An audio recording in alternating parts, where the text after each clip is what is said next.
पर इस वंश का जो एक बड़ा राजा जिसको हम माने, वो यदि कोई हुआ है जिसके बारे में हम जानते हैं, तो वो राजा था बप्पा रावल।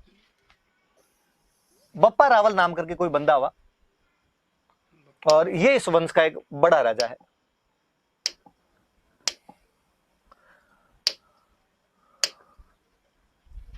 देखो, तो इसके बारे में हमें सबसे अधिक जानकारी यदि किसी के बारे में मिलती है तो बप्पा रावल के बारे में मिलती है कि गोहिल वंश का सबसे प्रतापी राजा हुआ था तो बप्पा रावल हुआ। और आगे वाले जितने भी राजा हुए उन सब ने अपनी वंशावली कहीं ना कहीं से शुरू की, तो बप्पा रावल से शुरू की, तो इसको एक बड़े राजा के रूप में अपने आप में मान्यता मिल गई। हम देखते हैं इसके बारे में, देखते हैं कौन था क्या था, पढ़ते हैं इसके बारे में अपने। तो देखो, एक पहली एक चीज निकल के सामने आई कि इसका वास्तविक नाम क्या था। तो जब ये आता है, वास्तविक नाम आता है, तो अपने दिमाग में आए फिर ये क्या है, बप्पा रावल लिखा हुआ है, ये क्या है, ये नाम नहीं है। तो हमने कहा कि नहीं साहब, ये नाम नहीं है। तो इसका एक्चुअल नेम क्या था, कि इसका एक्चुअल नेम तो काल भोज था। काल भोज नाम था इसका। तो फिर ये बप्पा रावल क्या है, तो बाद में किसी ने समझाने वाले ने बताया, बाद में इतिहासकारों ने कहा, बाद में गौरीशंकर हीराचंद ओझार जो आए उन्होंने कहा कि मेवाड़ में बाद में जितने भी राजा हुए थे उनको रावल कहते थे, राजाओं की उपाधि थी। वास्तव में एग्जैक्टली ये शब्द होता है राजकुल, जो राजकुल से संबंधित है वो रावल हो गए। ऐसी कई उपाधियां मिलती है, जैसे किसी की महारावल मिल जाती है तो महाराजकुल से संबंधित है वो महारावल हो गए, जो राजकुल से संबंधित है वो रावल हो गए। बप्पा, बप्पा क्या मतलब हुआ का, ये एक नॉर्मल शब्द है। ये आप कहूं तो ये बापू है, ये बाप जो शब्द होता है उससे बना हुआ है, मतलब पिता के समान, पिता के तुल्य। और ये अपने गुजरात के टच करता हुआ जितना ही बॉर्डर है, यहाँ पर एक आपको देखने को मिलेगा कि अपने यहाँ पर जहाँ जो भी कोई आदरणीय व्यक्ति हो, सम्माननीय, कोई भी रेस्पेक्टेड कोई भी बंदा होता है, उसको बाप जी कहने की रस्मी होती है। अक्सर मेवाड़ साइड में आज भी किसी मंदिर में जाके आते हैं तो भगवान के लिए बाप जी शब्द का इस्तेमाल करते हैं, और वहां कभी यूं नहीं कहते भाई हम मंदिर जाके आए या देवता के जाके, बाबू जी के जाके आए थे, बाप जी के जाके आए थे। आप और नोटिस करना कभी कि महात्मा गांधी को बापू कहते हैं, तो महात्मा गांधी को बापू इसलिए नहीं कहते कि डोकरे थे। महात्मा गांधी को बापू कहने के पीछे भी ये लॉजिक यही है कि वो गुजराती थे और गुजरात के अंदर ऐसे बोला जाता है। मैं तो आपको रिसेंट बताऊं, रविंद्र जडेजा गुजरात का क्रिकेट प्लेयर है, वो कभी 5 विकेट ले, वो कभी 50 रन बनाए, उसके जो फेसबुक या ट्विटर पे गुजरातियों कमेंट पढ़ लेना, और सब पे आएगा जियो बापू, बापू आज अच्छा खेल रहा है। लगता है यार 30 साल में बापू नहीं बना दिया, थोड़ा जल्दी नहीं कर दिया इस बार आपने। पर वहां है ऐसी, वहां थ्योरी है कि वहां इनको बाप जी या बापू ही कहा जाता है। हम आगे और पढ़ेंगे कि मोतीलाल तेजावत उधर मेवाड़ साइड के बड़े नेता हुए, हम कहेंगे उनको बाबूजी कहा जाता है। तो वहां बापा, बाप, बापू ये सब शब्द इस्तेमाल किए जाते थे। तो किसी सम्माननीय आदमी के लिए ऐसा कहना शुरू कर दिया। राजा को, अब राजा से ज्यादा सम्माननीय कौन, राजा के लिए कहा ही जाता था। राजा अपने आप में भगवान का रूप है, तो कहा भाई जो राजा वो बाप जी, और राजा को रावल बोलते थे तो कहा बाप जी रावल है, बाप जी रावल है, बाप जी रावल है। तो यूं करते करते धीरे धीरे उन्होंने बप्पा रावल बना दिया, तो कहा उसका नाम तो कालभोज था। अब ये वाली छोरी भी कि इसके अंदर बप्पा रावल इसका नाम नहीं है, इसका नाम तो कालभोज था, बप्पा रावल इसकी उपाधि है, बप्पा इसकी उपाधि है, रावल राजा को कहते हैं। अब इसमें भी खूब सारे लोगों ने अलग अलग कहा। जेम्स टोड जब हिस्ट्री लिख रहा था तो जेम्स टोड ने कहा भाई साहब ये शिलादित्य, इसकी उपाधि बप्पा है, शिलादित्य की उपाधि उन्होंने बप्पा बता दी। कवि राजा श्यामल दास जी, श्यामल दास जी का याद रखना, जेम्स टोड का तो आपने नाम सुना हुआ था, हमने कल वाली क्लास के अंदर भी पढ़ा था इनके बारे में। श्यामल दास जी अपने मेवाड़ के एक बहुत अच्छे हिस्टोरियन, कवि राजा श्यामल दास जी कहा जाता है। एक बहुत अच्छी बुक लिखी है इन्होंने, आगे आगे और जिक्र आएगा तो और बताऊंगा। वीर विनोद नाम की बुक है। अंग्रेजों के टाइम के अंदर, राजाओं के टाइम में जब अंग्रेज आ गए थे, राजाओं के शासन दिया थे, उस टाइम में सज्जन सिंह, शंभू सिंह अपने मेवाड़ में राजा थे, उनके समकालीन ये श्यामल दास जी अच्छी किताब लिखी वीर विनोद, मेवाड़ की हिस्ट्री। और वीर विनोद के अंदर ये कहते हैं कि बप्पा नाम नहीं है, बप्पा एक टाइटल है। तो टाइटल किसका, इनका ये शिलादित्य का एक पोता हुआ महेंद्र, ये उसका टाइटल है। पर बाद में गौरीशंकर हीराचंद ओझा ने जब वास्तव में हिस्ट्री पर रिसर्च करना शुरू किया, रिसर्च करके हिस्ट्री लिखी, तो उन्होंने कहा नहीं, मेवाड़ में भई बाहट जीते हुए उनकी ख्यात देख लो, राज प्रशस्ति देख लो, नैणसी वाली ख्यात देख लो, उनके अंदर सब में एक नाम मिलता है कि बप्पा का जो बेटा था उसका नाम है खुमाण का। ठीक, फिर इससे क्या मिलेगा, फिर उनका इनका एक आठपुर से एक अभिलेख मिला है, और आठपुर वाले अभिलेख में लिखा कि काल भोज के बेटे का नाम खुमाण है। इसका मतलब बप्पा के बेटे का नाम खुमाण, काल भोज के बेटे का नाम खुमाण। इसका मतलब बप्पा और काल भोज एक ही व्यक्ति है, और बप्पा और काल भोज एक ही व्यक्ति, तो वो यही है, और इसी का नाम बप्पा रावल है, इसी का नाम काल भोज है। तो याद रखना कि बप्पा रावल का एक और नाम था, दूसरा जो उसका नाम था वो नाम क्या था, काल भोज नाम था। कोई ये पूछे कि किसने ये कहा कि बप्पा एक नाम नहीं है, बप्पा एक उपाधि है, तो ये श्यामल दास जी ने कहा था सबसे पहले। श्यामल दास जी की लिखी हुई बात है। अपने आजकल तो शायद 10th या 12th वाली बुक के अंदर और दी हुई है, तो सवाल पूछने की संभावना और बढ़ जाती है, तो ध्यान रख लेना। पर श्यामल दास जी ने ये उपाधि किसकी बता दी थी? वीर विनोद नाम किताब में ये उन्होंने महेंद्र की बता दी थी। तोड़ इससे पहले कह गया था कि ये जो उपाधि है ये सील नाम के राजा की, जो शिलादित्य हमने पढ़ा था उसकी उपाधि है। और हमारे जो ओझा जी हैं, ओझा जी ने ये उनका कहा है, तो ये थोड़ा ध्यान रखना कि किसने इनका नामकरण किया है या किसने इनके बारे में ये कहा है। तो गौरी शंकर हीराचंद ओझा नाम करके अपने राजस्थान में एक हिस्टोरियन हुए हैं, आजादी वाले साल में डेथ हो गई, वो शानदार हिस्टोरियन हुए और राजस्थान की हिस्ट्री को सबसे पहले, भले ही वैसे जेम्स टोड ने कंक्लूड किया था, लेकिन रिसर्च के आधार पर, आधुनिक जो शोध हुए उनके आधार पर यदि किसी ने कंक्लूड करने का प्रयास किया था तो वो अपने ओझा जी थे। तो ओझा जी ने इसके बारे में ये बात बताई थी, ये थोड़ी याद रख लेना आप बात। इसके बाद में और आगे बढ़ते हैं अपने, इसके बाद आगे चलते हैं। तो ये तो आ गया भाई वास्तविक नाम क्या था, तो हमने बता दिया भाई काल भोज इसका वास्तविक नाम था। अब दूसरी बात आई कि विक्ट्री कैंपेन, कि इस बंदे ने कहां कहां लड़ाइयां की थी, कहां कहां पे रहा था। ये बातें तो वापस का कि पहले ये पता लगा था कौन ये। तो फिर कईयों ने कहानी सुनानी शुरू की और कईयों ने कहा कि एक ऋषि हुआ करते थे हारित, सेंट हारित थे, हारित ऋषि थे। और जो हारित ऋषि थे वो यहां नागदा में रहा करते थे।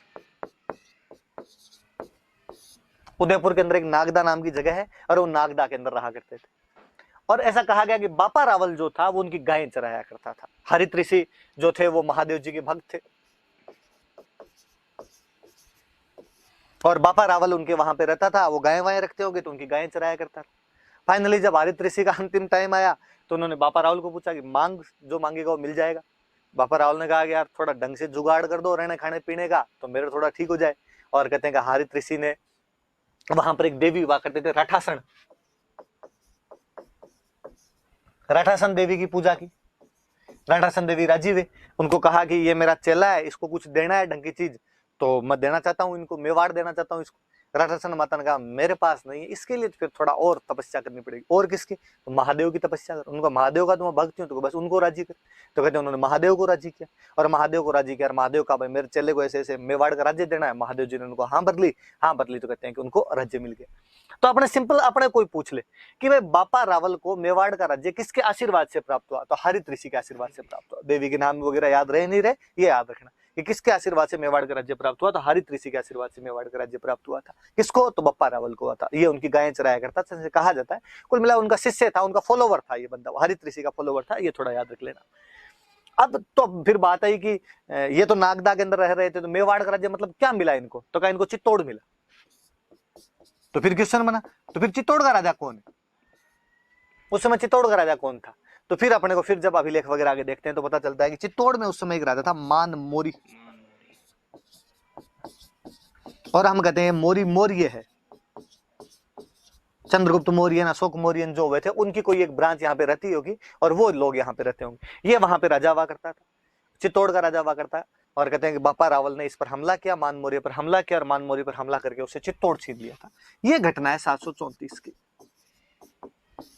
734। ये याद रखना, ये कोई पूछ लेगा कि बापा रावल ने चित्तौड़ का किला किससे छीना था, तो मान मौर्य से छीना था। कब छीन लिया था? तो 734 AD में छीन लिया था। किसके आशीर्वाद से छीन लिया था? तो हरित ऋषि जो थे, हरित ऋषि के आशीर्वाद से छीन लिया था। ये तमाम बातें याद रखनी। अब वो भले उसने वो छीन लिया था, वो वहां का चित्तौड़ उसने अपने कब्जे में ले लिया, पर चूंकि वो नागदा के अंदर रहा करते थे इसलिए उसने कहा अपनी राजधानी जो नागदा ही है, राजधानी अपने चित्तौड़ नहीं बनाएंगे, राजधानी तो नागदा ही रखेंगे। तो उसने राजधानी तो अपनी कौन सी रख ली? नागदा ही रख ली।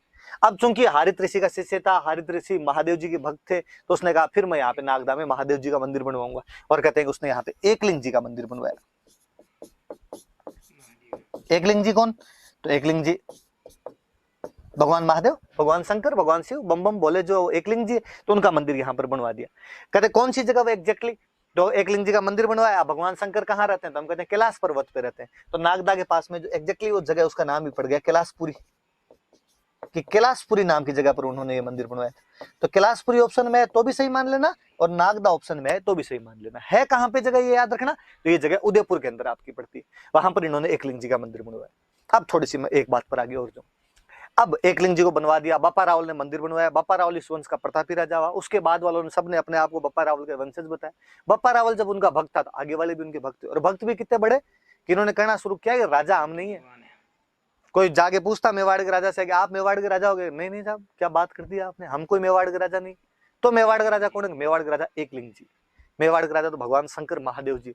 तो तुम यहाँ क्या कर रहे हो फिर बैठे बैठे? कहा हम तो उनके प्रधानमंत्री हैं, उन्होंने हमें काम दिया थोड़ा, हम तो काम कर रहे हैं वैसा बाकी। और उन्होंने अपने आप को पीएम करना शुरू कर दिया, एकलिंग जी का पीएम करना शुरू कर दिया। और पीएम को उस टाइम बोलते थे दीवान। इसलिए ये याद रखना, कोई आपसे पूछेगा कि मेवाड़ के जो राजा थे उनको किसका दीवान माना जाता था, किसका प्रधानमंत्री माना जाता था, किसके नाम से शासन किया करते थे, तो एकलिंग जी के नाम से शासन किया करते थे। अब सुनो आगे बात ये है कि ये केवल मेवाड़ के राजाओं में नहीं, ये भारत में तमाम जगह पर है। और अपने यहाँ पे कोई भी राजा खुद को राजा मानता ही नहीं था, और हमेशा ये कहता था कि वो भगवान शासन के नाम से करता है। शासन करता। जैसे जयपुर में जो राजा थे उनसे कोई पूछता कि तुम यहाँ के राजा हो? नहीं, मैं राजा हूँ। तो यहाँ के राजा जो है वो तो गोविंद देव जी तो तुम कौन हो? तो मैं उनका दीवान। दीवान हूँ। कोई बीकानेर जाता, बीकानेर जाके पूछता है राजाओं से तुम यहाँ के राजा हो? अरे अरे क्या बात है, नहीं, मैं राजा कैसे हो सकता हूँ? तो राजा कौन है? तो राजा तो यहाँ के लक्ष्मीनाथ जी तो तुम कौन हो? तो मैं तो इनका दीवान। तो उनका अपने यहाँ दीवान पे हूँ। राजा हमेशा खुद को भगवान के अंतर्गत काम करने वाला, उनके मातहत काम करने वाला, उनके अंडर काम करने वाला मानते थे, अपने को उनके दीवान कहा करते थे। और दीवान का मतलब एक तरीके से प्रधानमंत्री। अब ये जो बात है इसको बोलते हैं प्रधानमंत्री। राजत्व का देवीय सिद्धांत, डिवाइन थ्योरी ऑफ किंगशिप। कि राजा अपने आप को देवीय स्वरूप मानता था, देवता का देवीय अंश माना सिद्धांत। जाता था। मतलब अपने तो इवन भारत की परंपरा कितनी आगे बढ़ी होगी कि जब मुस्लिम राजा यहाँ पर आ गए थे और उन्होंने भी खुद कि बलबन जब यहाँ पे राजा बनता है तो वो खुद को कहता है कि मैं भाई ईश्वर को उन्होंने भी छाया इसको फॉलो किया था। वो जिल्ले इलाही कहना शुरू कर दिया था अपने आप को। आगे जब हम अकबर के बारे में पढ़ते हैं तो अकबर के बारे में अकबर कहता है फर्र अबुल फजल, जब उसके बारे में पढ़ते हैं मतलब मुस्लिम राजाओं ने भी कहीं ना कहीं सिद्धांत को अपना लिया था और अपने में देवीय स्वरूप, अपने में जो डिवाइन थ्योरी है उसको मानना शुरू कर दिया था, जो किंगशिप का सिद्धांत है उसको मानना शुरू कर दिया। तो ये थोड़ा सा याद रख लेना कि ये अपने राजत्व का देवीय सिद्धांत होता है, ये डिवाइन थ्योरी ऑफ किंगशिप होती है, और इसके अंतर्गत जो राजा थे वो खुद को देवताओं का रूप मानते हैं। और ये सही भी है चीज। होता क्या है कि पहले कबीले हुआ करते थे, कोई एक कबीला है जिसके बहुत सारे लोग रहते हैं, सब बराबर हैं, और अचानक उनमें से एक शक्ति बटोरता है, शक्ति बटोर राजा बन जाता है। अब जो राजा बनेगा वो टैक्स लेगा। तो टैक्स लेने की जब बारी आई तो उसने जाके अपने साथी भाई बंधु जो अब तक उसके साथ थे उनको जाके कहा कि तुम टैक्स दो, मैं तुम्हारा राजा हूँ। बराबर वाले को तो कौन एक्सेप्ट कर ले, अपने से कभी नहीं। अपना कोई अचानक अपना साथी कोई इतना बड़ा बन जाए तो अपने को यूं फील होने लग जाता है कि यार तो इतना बड़ा आदमी थोड़े हो गए, और बराबर वाले उसको मानते नहीं तो कोई टैक्स नहीं दे। तो ये लोगों ने थ्योरी निकाली कि जो यूं थोड़ा बड़ा आदमी बनता है वो बाद में अपने साथ वालों को डांटता है। जैसे बापा रावल बना हुआ तो बापा रावल ने सही डांटा बात है। कि देखो भाई वैसे तो मैं तुम्हारा साथी हूँ, मैं तुम्हारे साथ रहने वाला हूँ, पर हुआ क्या कि रात मेरे सपने में भगवान शिव जी आए और भगवान शिव जी ने कहा कि देख बापा रावल मत हो गया आजकल बूढ़ा पार पड़ते और पूरा संसार मुझे देखना पड़ता है, ठेठ ऑस्ट्रेलिया न्यूजीलैंड में जाके देखो, इधर कोई युगांडा रवांडा तवांडा ही मुझे देखने पड़े। तो कम से कम यार ये मेवाड़ वाला इतना सा पोर्शन तो तू देख ले, तू मेरा भक्त है तो यहाँ से तो टैक्स ले लिया कर। मैंने कहा भगवान मैं कौन होता हूँ लेने वाला, अकेले से काम नहीं बन रहा है। लोगों से जाके टैक्स मांग ले, पर मैंने कहा ये नहीं देंगे तो फिर मैं अपने आप देख लूंगा।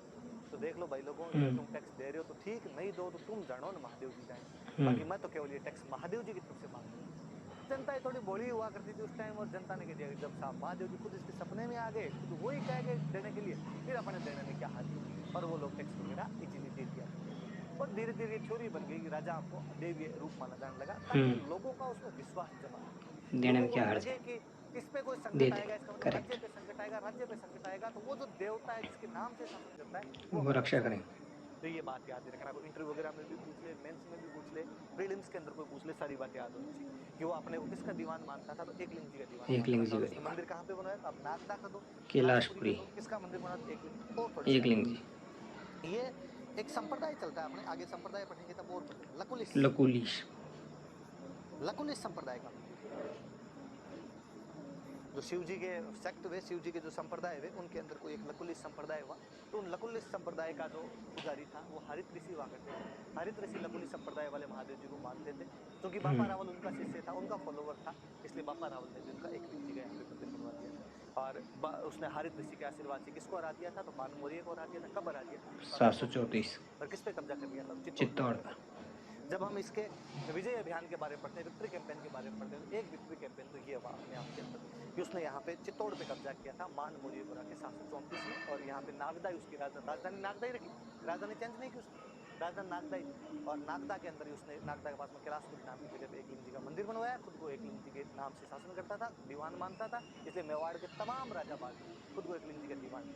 तो और मैं आपको यदि थोड़ा सा और कर बताऊं, तो आपने कभी एक महाराणा प्रताप का बहुत एक फेमस सा गीत अक्सर लोगों के मोबाइल में बजता रहता है, हल्दी घाटी रो समर लड़ो वो महाराणा प्रताप कटे, उसके अंदर वो बाकायदा एक एक लाइन है, लिंग उसके अंदर दीवान आएगी कटे कि वो एक लिंग दीवान कटे, मतलब महाराणा प्रताप के लिए भी एक लिंग दीवान शब्द का इस्तेमाल किया गया। एक लिंग दीवान कौन? एक लिंग दीवान राजा, राजा कौन उस टाइम? तो महाराणा प्रताप। तो मेवाड़ के राजाओं को किसका दीवान मानते थे? एक लिंग एक दीवान लिंग को जी मानते का। थे। अब चूंकि ये बड़ा राजा बना, तो उसने कहा भाई गुहिल के चांदी के सिक्के मिले अपने को, शिलादित देगा अपने को तांबे का सिक्का तांबे मिला, का उसने कहा सिक्का, चलाए ना, सोने के चलाए, वरना तो सोने लूट का। लेके जाओ। तो सबसे पहले सोने का सिक्का यदि किसी का मिलता है तो वो अपने को बापा रावल का मिलता है लूटी वालों को, और इसका सोने का सिक्का प्राप्त हुआ। तो हम कहते हैं कि भाई कोइनेज सिस्टम जो है, सोने के सिक्के यदि सबसे पहले चलाने शुरू किए तो बापा रावल ने चलाने शुरू किए, सिक्का मिला है, और वो उसकी जब माप देखी गई तो 115 115 ग्रेन। गेहूं के जो दाने आते हैं तो उनके बराबर उनसे नापा जाता था, तो 115 ग्रेन का सोने का सिक्का मिला। तो कोई पूछे कि मेवाड़ में सबसे पहले सोने का सिक्का किसका मिला? तो बापा रावल का। तो बापा सोने का रावल सिक्का कितने का है? तो 115 ग्रेन का 115 सोने का ग्रेन सिक्का का। मिला। तो ये बात भी अपने याद रखने वाली सी बात है बापा रावल के बारे में। और पढ़ते हैं, देखो जब हम विक्ट्री कैंपेन की बात करते हैं, मैं और बताता हूँ आपको। बापा रावल 734 हम पढ़ रहे हैं कि 734 में ये चित्तौड़ का राज्य छीन लेता है। ये वो टाइम है कि 712 ईस्वी में भारत सही। पर मुस्लिमों का पहला सफल आक्रमण होता है। हालांकि उधर से अरबों ने अटैक बहुत पहले करने शुरू कर दिए थे, लेकिन यदि मुस्लिम भारत में पहली बार सफल हुए थे तो 712 के अंदर हुए थे। मोहम्मद बिन बिन कासिम नाम का कासिम एक अरब कमांडर होता है, और वो अपने सिंध सिंध पे पर कब्जा कब्जा करता करता है। है। तो एक बड़ी सोचने वाली सी बात है, आप कभी ध्यान भी देंगे कि 712 में मुस्लिमों ने भारत में पहली टेरिटरी पर अपना कब्जा कर लिया था। वो टेरिटरी कौन सी? तो टेरिटरी सिंध है। सिंध पर कब्जा कर लिया। कब कर लिया? तो 712 में कब्जा कर लिया। पर हमें कोई पूछे, तीसरी क्लास से हम पढ़ते हैं कि मुस्लिमों का भारत पर कब्जा कब हुआ, तब हम कहते हैं साहब कब्जा हुआ 1192 1192 जब तराइन का तराइन का सेकंड सेकंड युद्ध युद्ध। हुआ था, सेकंड बैटल ऑफ टेरिन हुआ था मोहम्मद गोरी और पृथ्वीराज चौहान के बीच में। उसमें मोहम्मद गोरी जीत गया, और जीतने के बाद में वो कुतुबुद्दीन ऐबक को यहाँ पे छोड़ के गया। कुतुबुद्दीन ऐबक यहाँ पर भारत में मुस्लिम शासन की नींव रखता है, वो यहाँ पे मुस्लिम शासन शुरू करता है। इसका मतलब पहली जीत है 712, पर दिल्ली को जीतने में 1192 लगभग 480 साल लग 480 गए। साल। आपको क्या लगता है कि 712 से लेकर 1192 के बीच में अन्य हमले नहीं हुए थे? हुए थे। हर दिन हमला हुआ है, हर समय हमलों के अंदर रहा होगा राजस्थान, भारत हमलों के अंदर रहा होगा। तो फिर ये बीच के जो 500 साल है, इसके अंदर वो हमले रोके किसने? 7वीं क्लास के एनसीईआरटी में बहुत अच्छा चैप्टर है, और उसके अंदर ये सेम लाइन लिखी हुई है जो मैं आपसे पूछ रहा हूँ कि 712 ईस्वी में जब मोहम्मद बिन कासिम ने सिंध पर अधिकार करके भारत में मुस्लिम शासन की नींव रख दी थी, तो मुस्लिमों को अपना शासन पूर्णतः स्थापित करने में 1192 तक का समय लग गया, जब उत्तरायण के दूसरे युद्ध में पृथ्वीराज चौहान पर आकर मोहम्मद गोरी यहाँ पर शासन स्थापित करवाता है कुतुबुद्दीन ऐबक के माध्यम से। आखिर बीच के सालों में सफल क्यों नहीं होता है? वे कौन लोग थे जो बीच के सालों के अंदर राजस्थान की रक्षा कर रहे थे, भारत की रक्षा कर रहे तो थे? तो हम राजपूताना। वापस देखेंगे कि सिंध से जब वो भारत की तरफ घुसने का प्रयास करेंगे, तो उस किताब में बहुत अच्छी सी लाइन है कि वो राजस्थान पे कब्जा, वो भारत पर कब्जा नहीं कर पाए थे, क्योंकि भारत का वह भूभाग जो अरबों के खिलाफ लड़ा था उसका नाम राजपूताना था। राजपूताना का। यहाँ के जो लोग थे वो अरबों के खिलाफ लड़े, इसलिए 500 सालों तक उन लोगों को यहाँ पर सफल नहीं नहीं होने होने दिया गया। दिया था। हम खूब सारे राजाओं के आगे नाम पढ़ेंगे, हम किसी मिहिर भोज प्रतिहार का नाम पढ़ेंगे, हम किसी पुलकेशिन का नाम पढ़ेंगे, हम किसी नागभट्ट और खुमान के नाम पढ़ेंगे, हम बापा रावल के नाम पढ़ेंगे। ये बीच के वो योद्धा है जिन्होंने 500 साल तक एक दीवार की भांति काम किया था। फाइनली लड़ते लड़ते लड़ते लड़ते कमजोर हो गए थे। उधर वो जो ज्वाला थी वो धधकी रही थी, वो रुकने का नाम नहीं ले रही थी, वो लगातार हमले कर रहे थे लोग, और उन हमलों में 1192 के अंदर सफल हो गए। उसके बाद उनका शासन स्थापित हो गया। तो जब हम कहते हैं कि इन लोगों ने रोके थे, तब कहा जाता है कि बापा रावल के टाइम में अफगानिस्तान में एक जगह पड़ती है गजनी, गजनी। और गजनी का कोई राजा था सलीम। सलीम। गजनी का सलीम नाम का राजा था। सलीम ने अपनी सेना भेजी कि जाओ और भारत को जीत के आओ यहाँ पर। जब सलीम की सेना यहाँ पे आई तो बापा रावल ने भाई साहब उनको यहाँ से वापस मारना शुरू किया, और यहाँ से इनको भगाते भगाते खूब वापस गजनी धोया। तक लेके गए। तो कोई पूछे कि मुस्लिम सेना को हराते हुए गजनी तक कौन चला गया था, तो बापा रावल ही चला गया। वहां जाके सलीम को बापा हटाया, रावल था। खुद के भांजे को वहां का राजा और अपने बनाया। भांजे को बिठाता है। तो याद रखना, देखो अपने राजस्थान का एक राजा ठेठ अफगानिस्तान तक का एरिया जीत के आ गया था। और अपने जो किंवदंतियां, जनश्रुतियां, जो फोकलोर है, वो तो ये कहती है कि उसने आगे ईरान का इलाका, तुर्कमेनिस्तान का इलाका, खुरासान का इलाका, वो सारे इलाके भी उसने जीत लिए थे। और वहां पर उसने अपने अपने साम्राज्य स्थापित करवाए। वो बात तो हो नहीं हो, पर ये अपने पास हिस्टोरिकल एविडेंस कि गजनी तक गया था, गजनी के राजा सलीम को हटा देता है और वहां पर अपने भांजे को राजा बनाता है। और बड़ी जोरदार सी बात, अपने भांजे अपने को कहते हैं बिठाता है। कि जब वो जा रहा था तो बीच के अंदर एक जगह पे रुका था, उसकी सेना कुछ दिन तक वहां पे पड़ी रही, कुछ दिन तक कैंप रहा, उसकी आर्मी का कैंप रहा, तो बाद में उस कैंप से आगे चला गया। पर अब चूंकि राजा को रावल बोलते थे, जब कैंप वहां पे पड़ा रहा तो अब सेना को कोई खाना पीना भी चाहिए, सेना को और चीजों की भी आवश्यकता होती है, तो आसपास में कोई दुकानें उकानें खुल गई, धीरे धीरे लोग वहां पे बसने लगे, तो वो गांव बन गया। पंजाबी भाषा में पाकिस्तान अफगानिस्तान की तरफ गया तो पाकिस्तान से होके गए, पाकिस्तान में पंजाब वाले इलाके से होके गए। पंजाबी भाषा में गांव को बोलते हैं पिंड। तो किसी ने कहा ये पिंड। पिंड किसका, तो कहा ये पिंड वो जहां पे रावल रुका था, तो रावल दा पिंड, रावल दा पिंड, रावल दा पिंड करते करते रावलपिंडी हो गया। आज भी पाकिस्तान के अंदर एक शहर है रावलपिंडी, उस रावलपिंडी रावलपिंडी। शहर का नाम अपने बप्पा रावल के नाम पर। और आपको रावलपिंडी यूं याद नहीं है तो शोएब अख्तर याद, रावलपिंडी एक्सप्रेस ही कहा जाता था। तो अब याद रखना, इस बार शोएब अख्तर जब भी दिखे आपको टीवी पे, रावलपिंडी आप एक्सप्रेस। मन के अंदर सोचना इसका जो गांव है, इस गांव का नाम अपने बप्पा रावल के नाम पे पड़ा था, रावल दा पिंडा, इसलिए उसका नाम क्या पड़ गया था, धीरे धीरे रावलपिंडी पड़ गया था। हराते हुए कहां तक चला गया था, गजनी तक चला गया था। अब रावलपिंडी। अपने एक इतिहासकार हुए, मराठी इतिहासकार अपने एक सीवी वैद्य, चिंतामणि विनायक चिंतामणि वैद्य। विनायक वैद्य नाम करके एक इतिहासकार हुए, और वो चिंतामणि विनायक वैद्य जो है वो कहते हैं, वो उन्होंने कहा कि फ्रांस में एक फ्रेंच सेनापति हुआ था कमांडर चार्ल्स चार्ल्स मार्टेल। मार्टे। जिस प्रकार फ्रेंच कमांडर चार्ल्स मार्टेल ने यूरोप में सबसे पहले यूरोप में मुस्लिम हराया था। सेनाओं को हराना शुरू किया था, कि उस समय मुस्लिम आर्मी दोनों तरफ, उधर इधर एशिया में भी लगातार बढ़ती जा रही थी, यूरोप में बढ़ती जा रही थी। तो एक तो समय था, पीक था, उमैयद खलीफा खिलाफत जब हुआ करती थी, स्पेन तक का इलाका इन लोगों ने जीत लिया था। पर पहली डिफीट यदि किसी ने दी थी इनको, तो चार्ल्स मार्टेल ने दी थी। कि जिस प्रकार यूरोप में चार्ल्स मार्टेल ने इनको हराया था, उसी प्रकार भारत में यदि किसी ने हराना शुरू किया तो बप्पा रावल ने हराना शुरू बप्पा किया। रावल था। इसलिए बप्पा रावल की तुलना यदि किसी बंदे से की जाती तो चार्ल्स मार्टेल से की जाती। चार्ल्स ये मार्टेल तुलनाएं से। कौन करता है, तो सीवी वैद्य नाम करके सीवी इतिहासकार वैद्य। में, चिंतामणि विनायक वैद्य नाम करके इतिहासकार है, उन्होंने ऐसी अपनी तुलनाएं की। और वो कहते हैं कि जब बप्पा रावल का जो शौर्य था, उसका जो पराक्रम था, उसके जो वेलर था, उसके आगे जो अरब आक्रमण था, उसका जो जवार भाटा, समुद्र में से जवार भाटा आता है, पानी को ऊपर नीचे कर देता है, जिस जनजीवन को अपने उसको शांत कर दिया असामान्य था। कर दिया था अरबों ने, उसको चूर चूर करने वाला कोई आदमी था, उस ज्वार भाटे को दबाने वाला कोई बंदा था, तो वो बंदा कौन था, बप्पा रावल। इतना बड़ा योद्धा अपने हुआ है, तो अपने याद रखने वाली सी बात है। तो याद तो दो अभियान एक तरीके से जब हम विक्ट्री कैंपेन कर रहे हैं, एक तो चित्तौड़ जीतना मान मौर्य को हराकर, और एक आपकी गजनी जीतना सलीम को हटाकर अपने भांजे को राजा बना सलीम के ना कोटा। रावलपिंडी का नामकरण करना। और सीवी वैद्य द्वारा उसकी तुलना किसके साथ में, चार्ल्स मार्टेल। चार्ल्स मार्टेल कौन है, एक चार्ल्स फ्रेंच मार्टेल कमांडर है, फ्रेंच जिसने जिस कमांडर। प्रकार बप्पा रावल ने अपने यहाँ पर हराया था, उसी प्रकार मुस्लिम आर्मी को यूरोप में कोई हराता तो कौन हराता है, चार्ल्स मार्टेल हराता है। Charles Martel. चलो इसके बाद आगे बढ़ते हैं अपने, आगे अपने जाए तो फिर लिखा, ये दोनों बातें मैंने बताई थी आपको, मैंने राजधानी की भी बात बता दी और मैंने मुद्रा प्रणाली की भी बात बताई। मैंने बता दिया राजधानी उसने अपनी नागदा ही रखी थी, नागदा। मुद्रा प्रणाली मैंने बता ही दिया कि इसने सोने का सिक्का चलाया था। सोने और का सोने का सिक्का सिक्का कितने ग्रेन का था, 115 ग्रेन। 115 ग्रेन का सोने का सिक्का था। ये थोड़ा सा याद रख लेना, ये बात कोई बताने वाली है नहीं। नागदा के निर्माण कार्य मैंने बता दिया। फिर आगे आगे बढ़ते हैं, इससे आगे बढ़ते हैं। तो आगे लिखा हुआ है टाइटल्स, उपाधियां। जब भी कोई बड़ा राजा होगा तो अपने आप में उपाधियां ग्रहण करेगा। ग्रहण करेगा। 3 उपाधियां मिलती है अपने को बड़ी बड़ी सी। एक उपाधि इसकी मिलती है हिंदू सूर्य, हिंदू सूर्य। एक उपाधि अपने को इसकी मिलती है राजगुरु, राजगुरु। एक उपाधि अपने को इसकी मिलती है चकवे। चकवे। फिर आएगा इनका मतलब क्या है, हिंदू सूर्य का, राजगुरु का, चकवे का मतलब।